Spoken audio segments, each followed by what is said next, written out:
So a CNN reporter has confronted the woman behind the completely bogus audit of the Arizona 2020 absentee ballots. It's everything you would imagine it to be.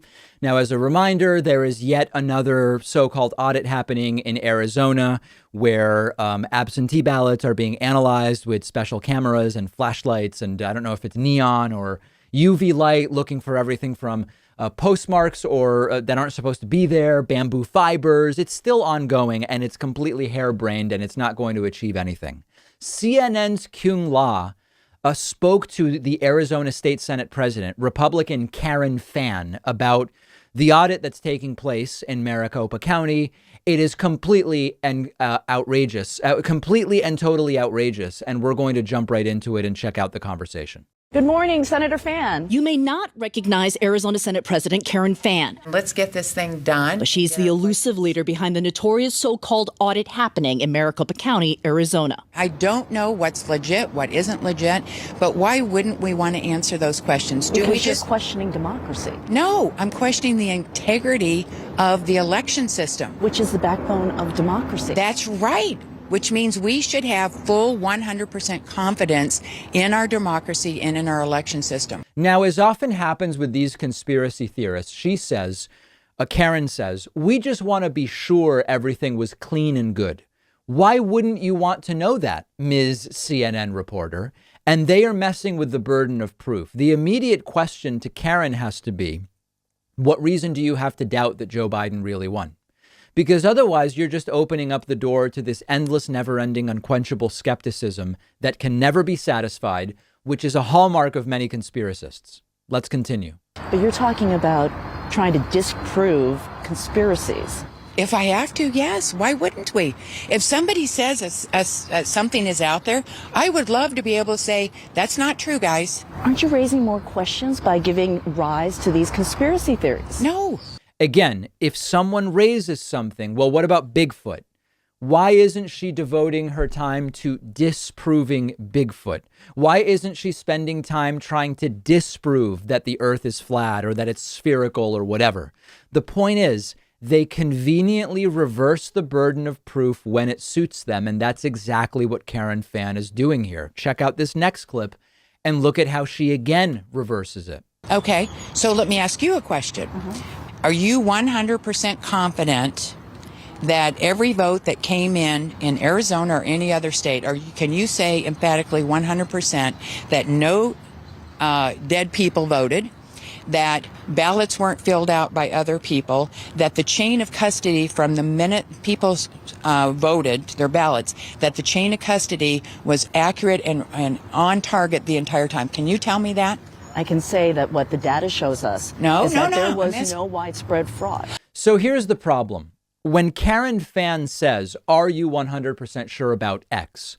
In life, what is anyone ever 100% sure about? We talk about confidence intervals. We talk about material significance. In a country of 331 million people, will some people try to vote twice? Sure, yeah, mostly Republicans who want to test the system and then they get caught. But some people will do that in a country of 331 million.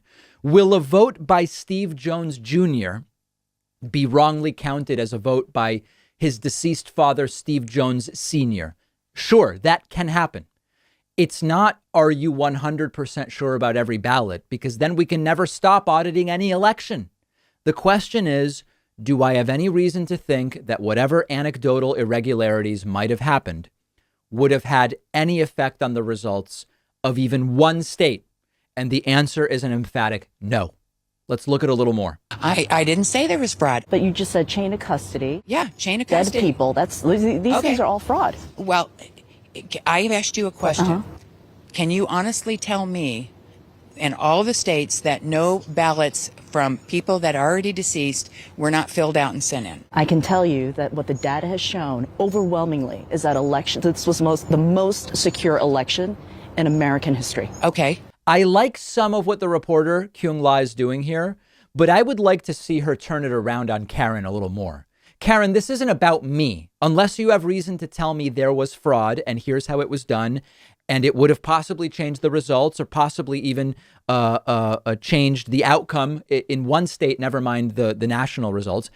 then it's not for me to prove it. You have to prove that to me. You want the audit, not me. So bring some real probable cause.